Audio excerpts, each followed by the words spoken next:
The system flagged me as an anomaly 3 times before the Queen even arrived, which is usually how you know your day is about to get complicated.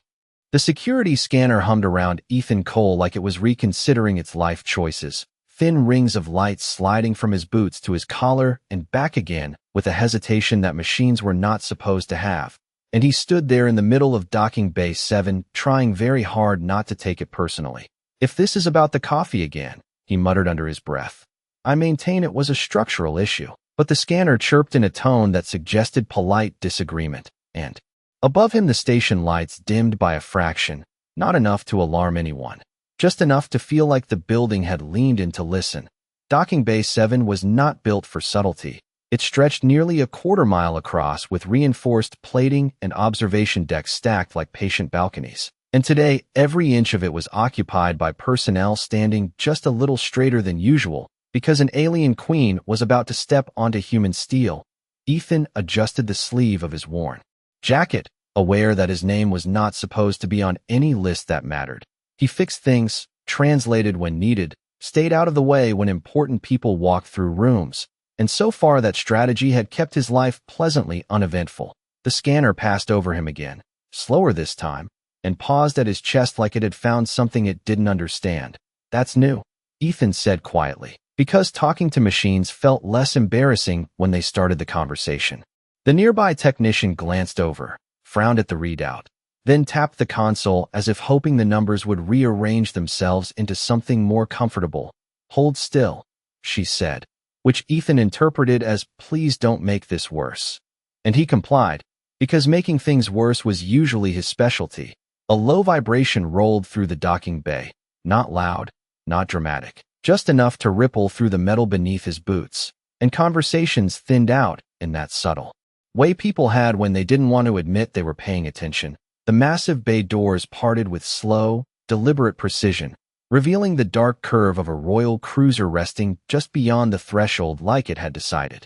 Gravity was optional. Ethan exhaled slowly.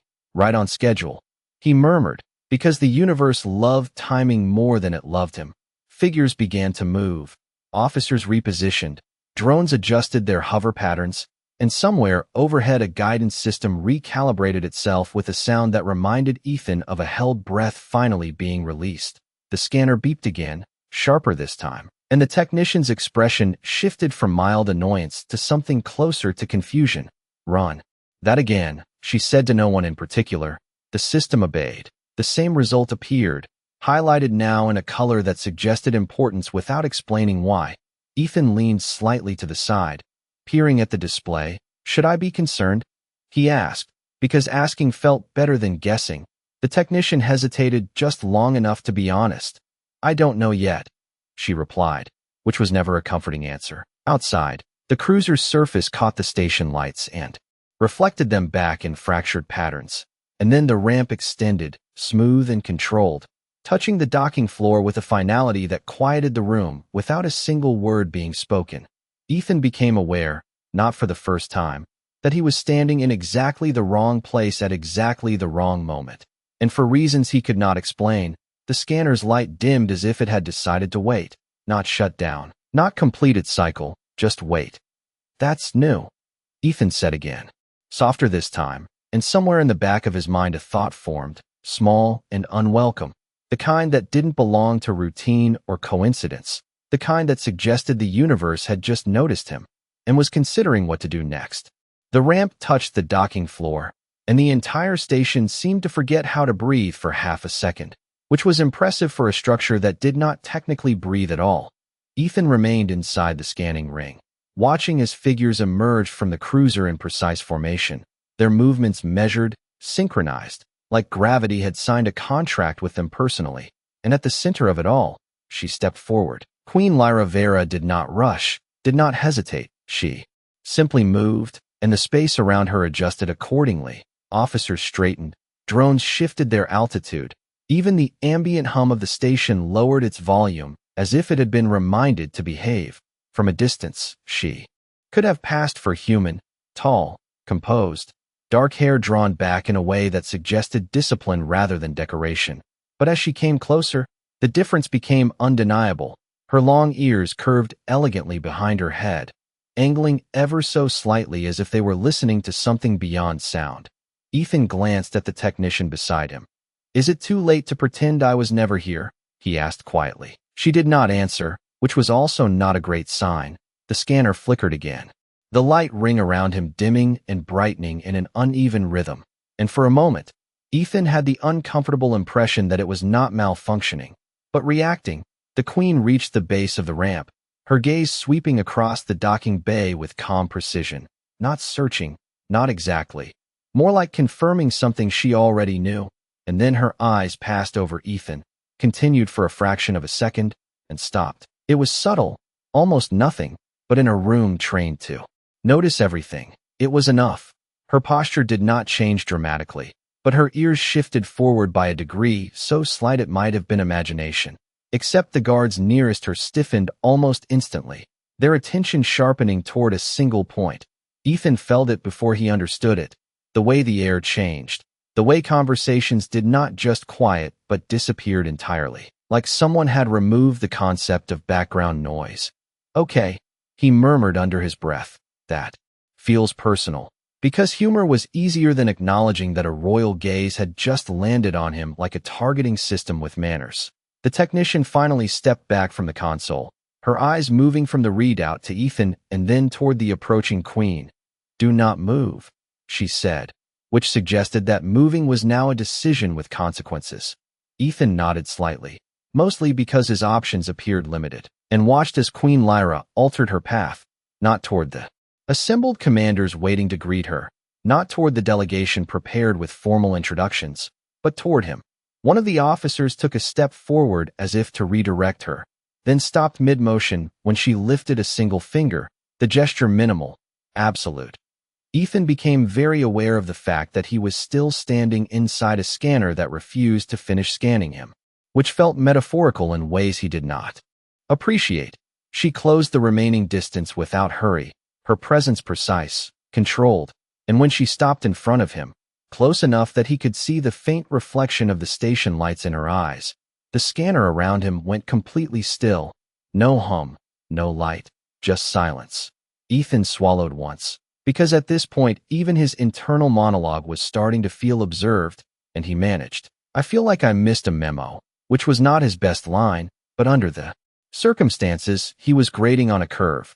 Queen Lyra did not respond immediately. She studied him, not as a stranger, not as a subject, but as something that required confirmation, her gaze moving across his face with a familiarity that did not belong to first meetings. And then, very softly, almost like she was speaking to a memory instead of a person, she said, "It is you." And the words settled into the silence with a weight that made the entire docking bay seem smaller, like the universe had just narrowed its focus to a single, inconvenient human standing in the wrong place at exactly the right time. For a moment, Ethan was certain she was speaking to someone behind him, which would have been significantly more comforting. So he glanced over his shoulder just to confirm that there was no one else standing in the exact radius of royal attention. And when he turned back, she was still looking at him with the same quiet certainty that made denial feel like a poorly constructed plan. "I think," he said carefully, because careful felt appropriate when a queen was rewriting reality in front of him. "You might have the wrong person." And the sentence sounded reasonable right up until it met her expression, which did not shift, did not question, simply waited as if she had already heard that argument years ago and filed it under predictable. Around them, the docking bay remained perfectly still, not frozen in fear, not exactly, more like paused in anticipation. The kind of silence that carried attention rather than absence. And somewhere behind Ethan, a console chimed softly before, immediately muting itself, as if it had realized the timing was inappropriate. One of the senior officers stepped forward again, voice controlled but edged with the kind of tension that came from protocols being quietly dismantled. "Your Majesty," he began, the reception, and stopped when her hand lifted slightly, not even a full gesture, just enough to redirect the trajectory of the conversation back into silence. Ethan exhaled slowly through his nose. "Okay," he murmured, mostly to himself. Definitely not the wrong person. Then, because the alternative was admitting that the most powerful individual in 3 sectors had just decided he was significant, which was a level of responsibility he had not scheduled for today. Queen Lyra's gaze softened. By a fraction, not enough to lose its focus, but enough to suggest something beneath the control, something quieter, older, and when she spoke again, her voice lowered just enough that it felt less like a command and more like a memory being tested. "You stood near the water," she said, the words precise, deliberate. "And you told me it was not as deep as it looked." And the docking bay did not react, but Ethan did, because that was not a general statement, not something that could apply to anyone standing in a random station. It was specific in the way details became when they belonged to only two people. His brow furrowed slightly before he could stop it, and he searched his memory automatically. Years of routine and small repairs and quiet days shifting aside to make room for something much older, much less organized. "That sounds like questionable advice," he replied, because humor arrived before clarity, as it usually did, but his voice had lost some of its ease, replaced by a thin thread of recognition he did not fully trust. Her ears angled forward again, more noticeably this time, and for the first time since she had stepped into the docking bay, her composure showed the smallest fracture, not weakness, not loss of control, just a shift, like a perfectly balanced system adjusting to a new variable. "You were wrong," she continued softly, and now there was something unmistakable in her tone, something that did not belong to a queen addressing a stranger. It was deeper, and the memory landed fully, not gently, not gradually, but all at once, a fragment from a place he had not thought about in years. Sunlight on unfamiliar water, a voice beside him that did not belong to any human language he knew at the time, and a promise made with the casual confidence of someone who did not understand the weight of time. Ethan blinked once, then again, as if the present needed a second attempt to align with the past, and the silence around them shifted, no longer just observation, but realization beginning to spread through the people watching, the guards, the technicians, the officers who were now looking not at a random technician, but at a variable they had not accounted for. "That," Ethan said slowly, the words careful in a different way now, "was a long time ago, and it was not a denial anymore. Not exactly. More like an attempt to place distance between who he had been and who he was supposed to be." And Queen Lyra's gaze did not waver.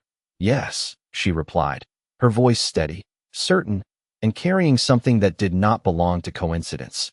"And I have been looking for you ever since." The words settled into Ethan's chest with an uncomfortable precision, like a key turning in a lock he did not remember installing. And for a second he forgot how to respond in a way that sounded normal, which was impressive considering normal had already left the room several minutes ago. He glanced briefly at the people surrounding them, not because he expected help, but because witnessing his own life become a public event felt like something that should come with a manual, and the expressions staring back at him were not reassuring. They were focused, alert, the kind of attention reserved for situations that were about to become very important very quickly. "That seems excessive," Ethan said finally, because understatement had always been his preferred defense mechanism. Most people misplace things and move on. And a faint shift passed through the crowd. Not laughter, not quite, but something close enough to prove that humor still existed even under royal scrutiny. Queen Lyra did not smile, not fully, but something in her gaze softened again, just enough to suggest that she recognized the tone, the deflection, the way he leaned on words when reality became inconvenient.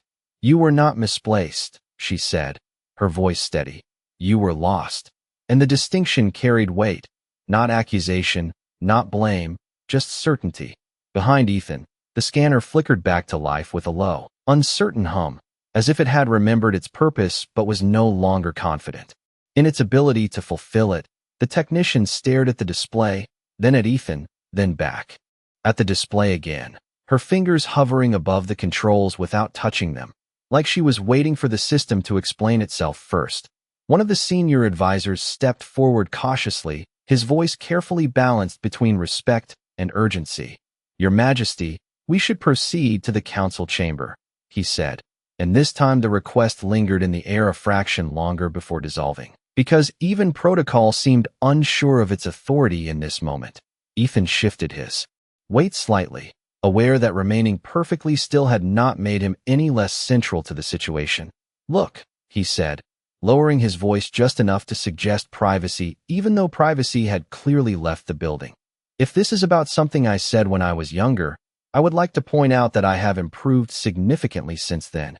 And the line was weak, he knew it, but it bought him a second to think, which was currently his most valuable resource. Queen Lyra studied him in silence again, and this time the silence was different, not testing, not searching, but confirming, as if each word he spoke aligned with something she had carried for years, something she had not allowed to fade. "You told me," she said quietly, "that if I ever got lost, I should find you again." And the memory unfolded fully now, not just a fragment, but a complete moment. A younger version of himself standing beside someone who did not belong to his world, speaking with the careless confidence of someone who believed time was flexible and distance was optional. Ethan exhaled slowly, the sound softer than he intended, and for the first time since this had started, he did not immediately reach for humor, because there were some things jokes could not carry without breaking. Around them, the docking bay had shifted from observation to realization, whispers beginning to form at the edges, quiet, controlled, but unmistakable, the kind of reaction that spread when a narrative changed direction in real time. "That was a suggestion," Ethan said at last, his voice steadier now, though still threaded with disbelief, "not a long-term plan."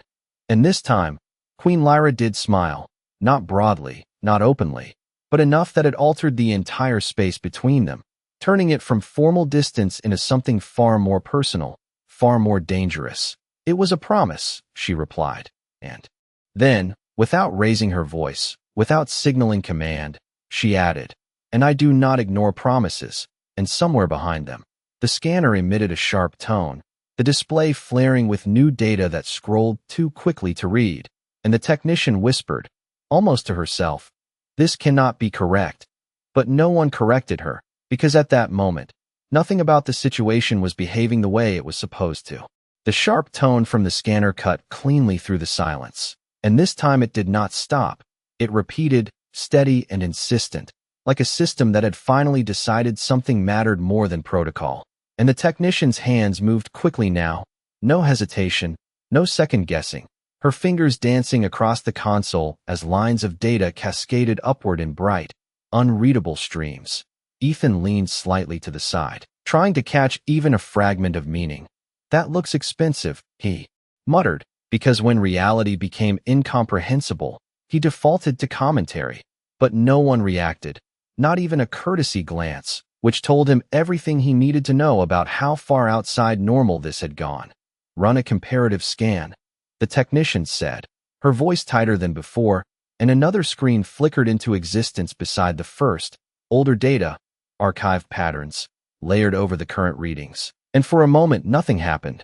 Then the two sets aligned, not perfectly, not identical, but close enough that the system highlighted the overlap in a color that did not appear in standard diagnostics. The silence deepened, not emptier, but heavier, as if the air itself had gained weight.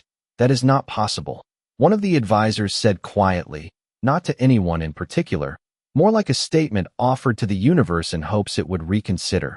Ethan straightened slightly. "I feel like that word is being overused today," he said, but even he could hear the shift in his own voice now, the humor still there, but thinner, stretched over something he could not quite define. Queen Lyra did not turn toward the displays, did not ask for confirmation, as if she had already reached her conclusion long before the system caught up. Her attention remained on him, steady, unwavering, and for the first time since this began, Ethan had the distinct impression that the machines were the ones trying to understand her, not the other way around. "Explain," she said, and the single word carried enough authority to pull every eye in the docking bay toward the technician. The woman swallowed once, then nodded, her gaze flicking between the overlapping data streams. "The scan is identifying a resonance signature," she began, choosing each word carefully. "A pattern that should only exist within royal lineage archives," she hesitated, then added, softer, "but it is matching him." And the last word landed like a dropped tool in a quiet room, small, precise, impossible to ignore. Ethan blinked once, then looked down at himself as if expecting to find some visible explanation stitched into his jacket. "I would like to formally clarify," he said, raising one hand slightly, "that I have never applied for anything royal. Because denial, even now, felt like a reasonable strategy." No one laughed this time. The advisor stepped closer to the display, his expression tightening as he studied the data. "Cross-reference with historical records," he ordered, and the system complied instantly, pulling deeper archives, older signatures, patterns that had not been accessed in years, and again, the alignment appeared, stronger now, clearer, undeniable in a way that made resistance feel outdated. The technician exhaled slowly, almost a whisper. "It is not just a partial match," she said. "It is compatible." And that word shifted something fundamental in the room. Because compatibility implied purpose, design, intent. Ethan felt it before he processed it. The subtle recalibration of attention around him. No longer confusion, no longer curiosity, but recognition beginning to take shape in the minds of people who had been trained to recognize power when they saw it. He looked back at Queen Lyra, searching her expression for contradiction, for doubt, for anything that suggested this was a misunderstanding that could still be corrected, but her gaze remained calm, certain, and beneath that certainty, something else, something quieter, something that had waited a very long time. "You told me," she said softly, as if continuing a conversation that had never actually ended, "that I should find you." And Ethan exhaled, a slow, steady breath that felt like stepping into a reality he had not agreed to. "I did not expect you to bring a full system audit with you," he replied.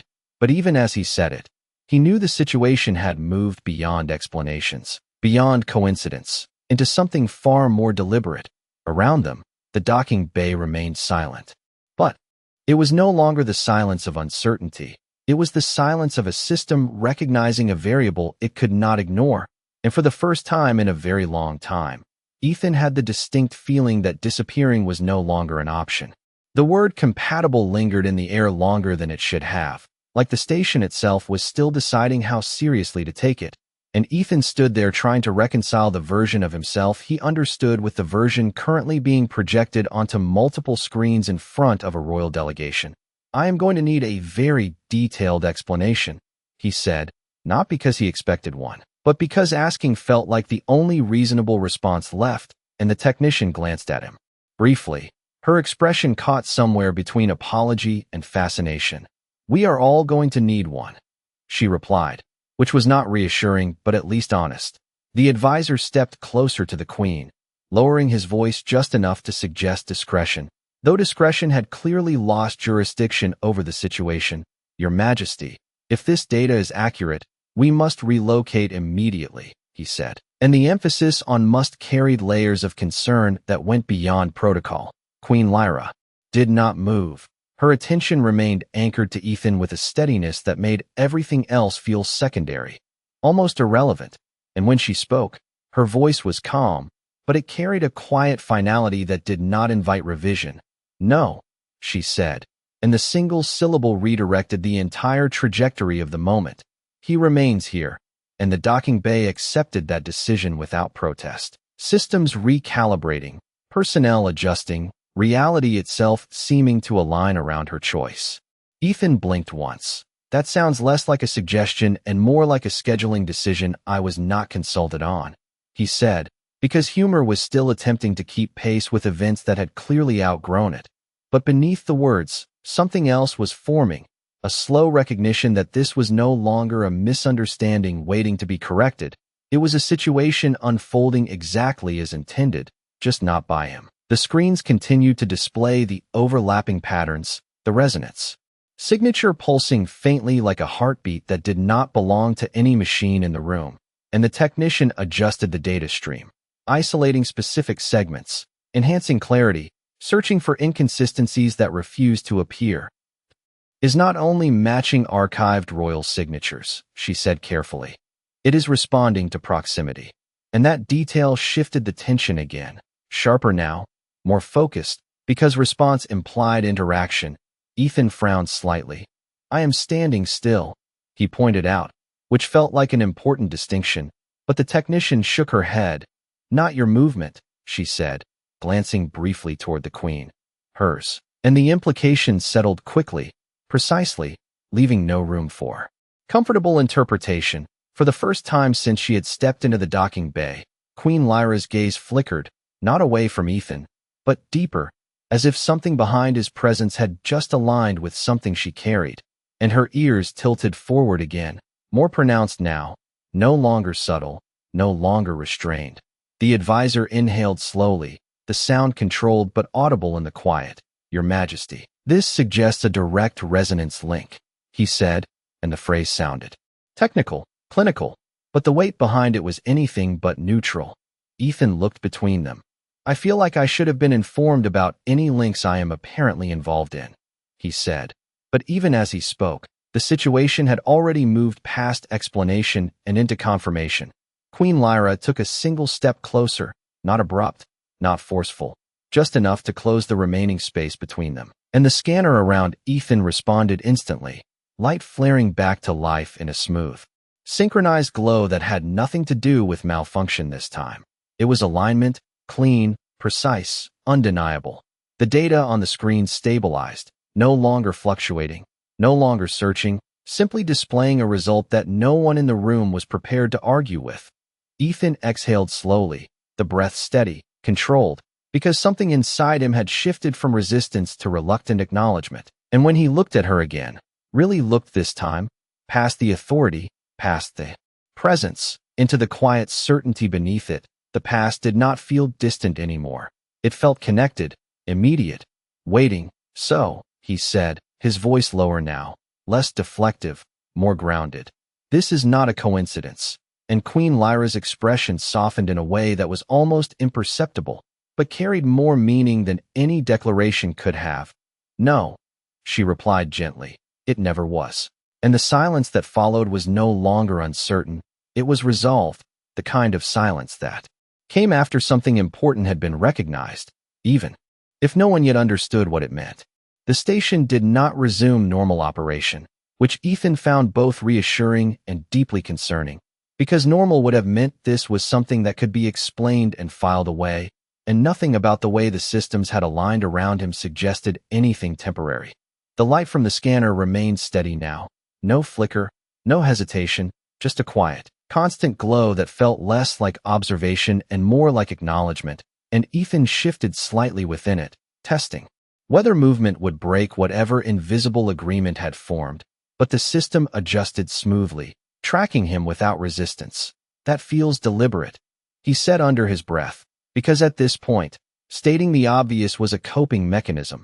Across from him, Queen Lyra watched the subtle shift with calm focus, her expression composed, but there was no distance left in it now, no barrier of formality, only a quiet intensity that made the space between them feel smaller than it physically was. One of the advisors stepped forward again, slower this time, more careful, as if approaching a situation that required precision rather than authority.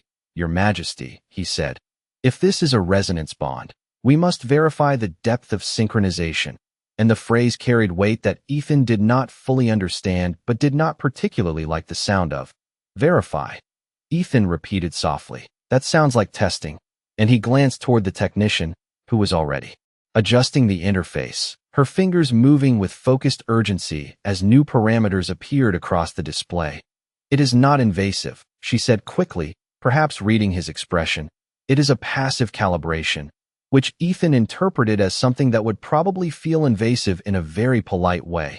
Queen Lyra did not look away from him, but she gave a slight nod, and the system responded immediately. The light around Ethan's shifting tone, warmer now, almost subtle, like sunlight filtered through something artificial. For a moment, nothing happened, and then the air changed, not visibly, not dramatically, but perceptibly, like a quiet pressure settling into place, and Ethan felt it more than he understood it. A faint resonance beneath his awareness, like a memory trying to surface without permission. He frowned slightly. "Okay," he said, slower now.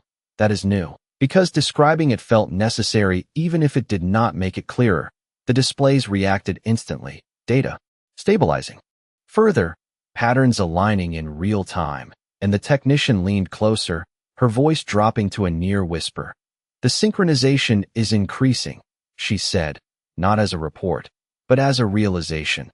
The advisor's posture shifted, tension giving way to something more structured, more certain.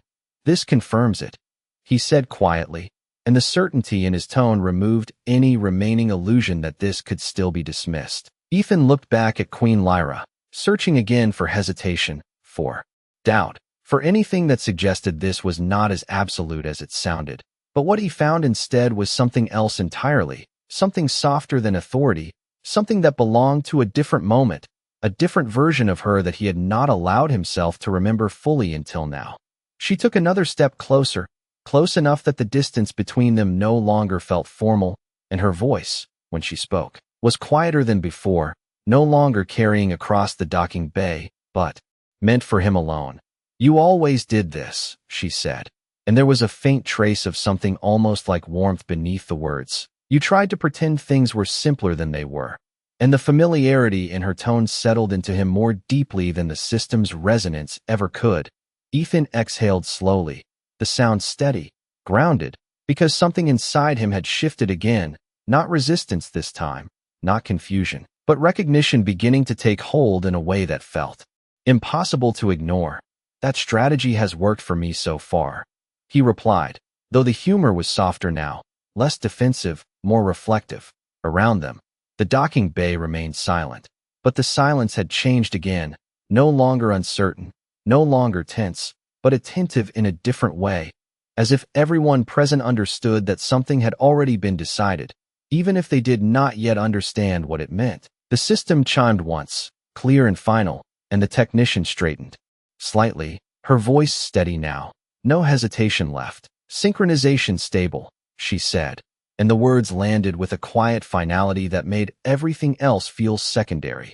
Ethan glanced at the display, then back at Queen Lyra, and for the first time since this began, he did not try to step back from it, did not reach for deflection, because the situation had moved beyond avoidance, beyond denial, into something that felt inevitable.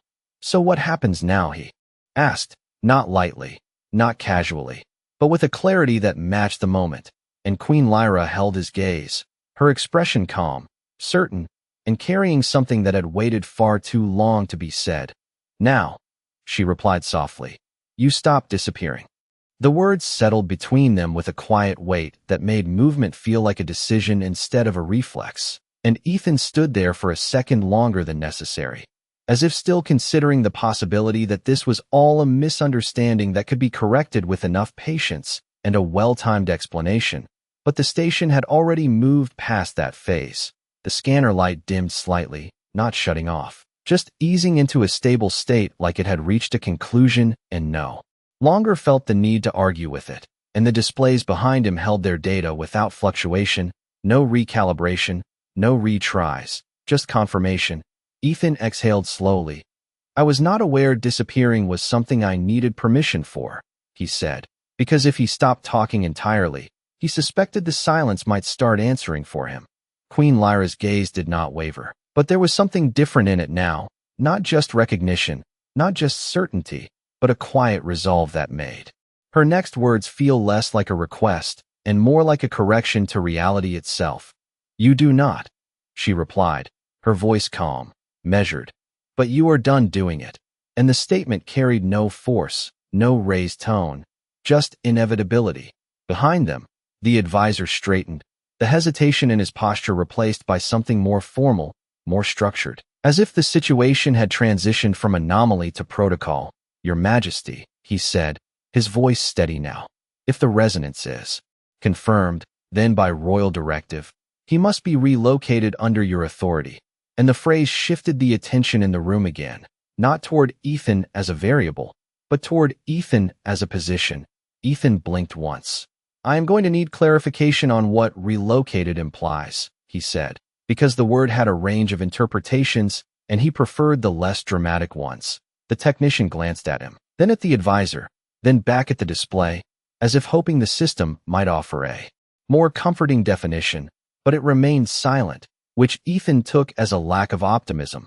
Queen Lyra stepped closer, not enough to invade space, just enough to remove any remaining distance that could be mistaken for formality, and when she spoke, her voice was quieter than before, but clearer, more direct. It means you come with me, she said, and the simplicity of it removed any ambiguity the advisor's version might have softened.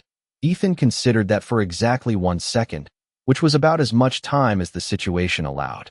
That sounds like a significant change in my schedule, he replied, because humor still felt necessary, even if it was no longer entirely effective. Around them, the docking bay had shifted again, not tense, not uncertain, but aligned, the kind of alignment that happened when a decision had already been accepted by everyone except the person it affected most.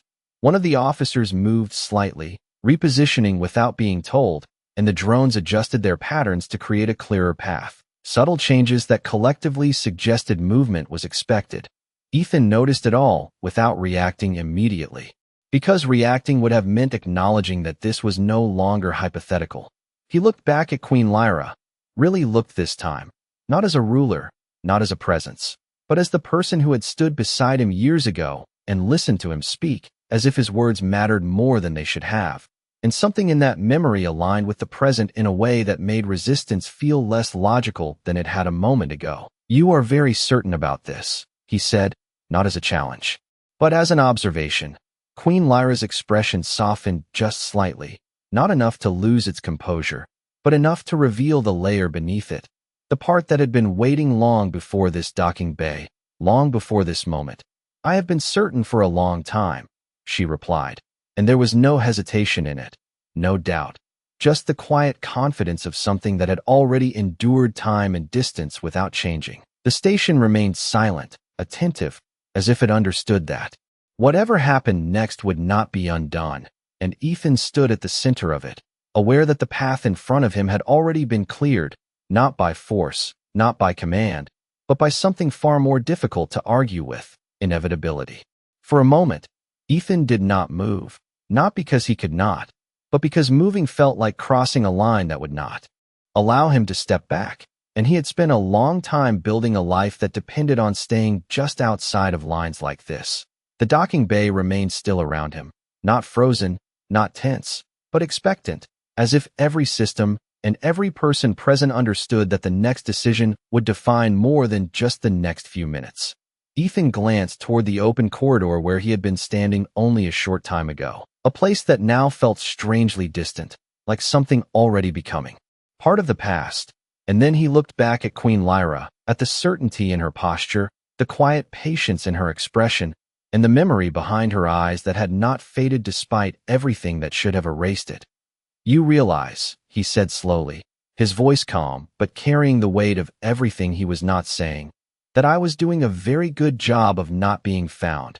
And there was no complaint in it, no accusation, just a statement of fact. Queen Lyra's gaze softened again, not weakening, but deepening, as if she understood exactly what that effort had cost him. I know, she replied gently, and for the first time since she had arrived, there was something unmistakably personal in her tone, something that belonged to the past as much as the present.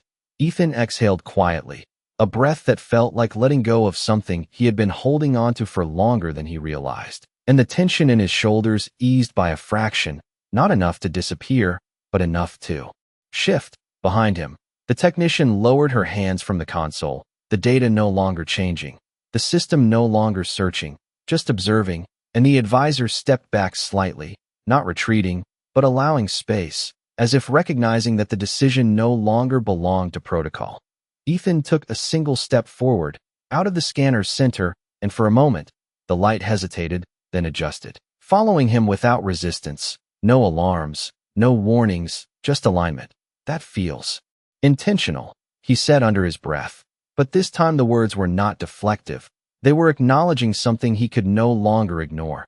He stopped just in front of her, close enough that the distance between them no longer carried the weight of status or hierarchy. Just presence, just connection. If I say no, he asked, not as a challenge, not as defiance, but as a genuine question, what happens then? And the docking bay seemed to listen again, not for the answer itself, but for what it would reveal. Queen Lyra held his gaze steadily, and for a brief moment, something unguarded passed through her expression, not uncertainty, but honesty. Then I would still look for you, she said, her voice quiet, unwavering.